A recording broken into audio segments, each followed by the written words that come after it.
सावन के महीने की आप सभी को राम राम। आज है सावन का पहला दिन और सावन में सभी भक्त जनों के ऊपर भगवान भोलेनाथ अपनी कृपा बरसाए, अपनी कृपा दृष्टि बनाए, यही मेरी भगवान भोलेनाथ से प्रार्थना है। यह कथा सावन के महीने में सबको सुननी चाहिए। सावन के महीने में एक बार भोलेनाथ और पार्वती कैलाश पर्वत पर बैठे हुए आपस में चर्चा कर रहे थे।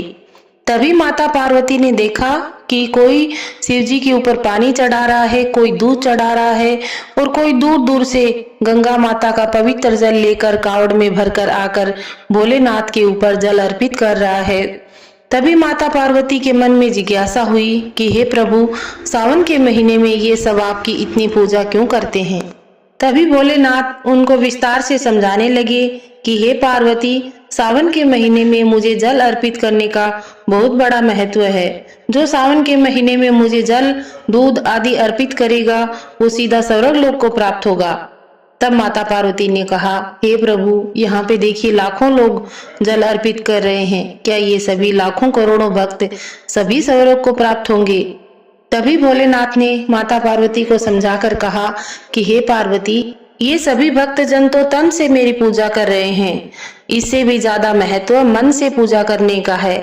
तब पार्वती जी ने पूछा कि हे प्रभु, इनमें से कैसे पता चलेगा कि कौन मन से पूजा कर रहा है और कौन तन से पूजा कर रहा है। तब पार्वती जी ने कहा, प्रभु आप इनकी परीक्षा लीजिए, चलिए धरती लोक पर जाकर देखते हैं। तब शिव जी और पार्वती जी पृथ्वी लोक पर आए।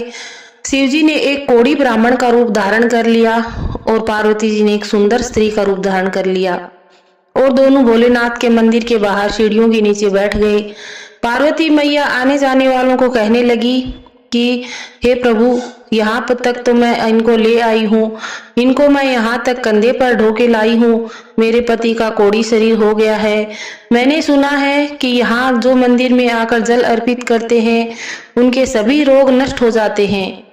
यहाँ तक तो मैं ले आई हूँ, लेकिन अब मैं बहुत थक चुकी हूँ और इन सीढ़ियों में मैं आपको लेकर नहीं चढ़ सकती। अगर कोई हमारी मदद कर दे, आपको ऊपर तक ले जाए भोलेनाथ के मंदिर तक, तो आपकी भी मनोकामना पूरी हो जाए और तो आपका ये कोढ़ का रूप है ये भी दूर हो जाए। ऐसा पार्वती जी सबको कहने लगी, आने जाने वाले सबको मदद के लिए पुकारने लगी, लेकिन कोई पार्वती जी की बात पर ध्यान नहीं दे रहा था। सभी उनके कोढ़ी स्वरूप को देखकर अपना नाक मुंह मरोड़ कर चले जाते थे और कोई रुकता भी था तो वो पार्वती जी से कहता कि तुम इतनी सुंदर हो, इस कोढ़ी व्यक्ति को छोड़कर हमारे साथ चलो और हमारे साथ यहाँ आराम से रहो। तब पार्वती जी उनसे गुस्सा हो जाती और अपना मुंह फेर लेती। ऐसा करते करते सुबह से शाम हो गई, लेकिन वहां पर कोई भी उनकी मदद करने के लिए तैयार नहीं था। तब माता पार्वती ने भोलेनाथ से कहा, हे प्रभु, चलिए वापस कैलाश पर्वत को चलते हैं, सुबह से शाम हो गई, यहाँ तो मन से पूजा करने वाला अभी तक कोई नहीं आया है। इतनी ही देर में एक गरीब व्यक्ति आता हुआ दिखाई दिया। उस गरीब व्यक्ति ने माता के पास आकर पूछा, हे माता जी, आप इतना दुखी क्यों हो और अपने दुख का कारण मुझे बतलाइए। तब माता पार्वती ने कहा कि ये मेरे पति हैं और इनको कोढ़ हो गया है और मैंने सुना है कि इस मंदिर में जल चढ़ाने से सारी बीमारियां दूर हो जाती हैं। यहाँ तक तो मैं इनको ले आई हूँ अपने कंधों पर बैठाकर, लेकिन और आगे सीढ़ियों में चलकर जाने की मेरी बिल्कुल भी हिम्मत नहीं है। तब वह व्यक्ति माता पार्वती की कहानी सुनकर गदगद हो गया और अपने थैले में से 4 रोटियां निकालकर माता पार्वती को देने लगा और कहने लगा, सबसे पहले तो आप भोजन करिए, बहुत थकी हुई लग रही हैं और इतना बलिदान और इतना साहस मैंने इस कलयुग में किसी का नहीं देखा है। आप भोजन करिए, आपके पति को ऊपर मंदिर तक मैं पहुंचा दूंगा। और इतना कहकर वह व्यक्ति भगवान भोलेनाथ को अपने कंधों पर बैठाकर ऊपर मंदिर में ले गया और उनसे जलाभिषेक कराया और फिर माता पार्वती के चरणों में सर नवाकर उनकी प्रार्थना करने लगा कि आप जैसी देवी धन्य हो जो अपने पति के लिए इतना कुछ कर रही है। इतना कहकर वह आदमी वहां से चला गया और शिवजी और पार्वती जी ने आपस में बातचीत करी कि देखो पार्वती, यह व्यक्ति मन से पूजा करने वाला है और यह स्वर्ग को प्राप्त करेगा।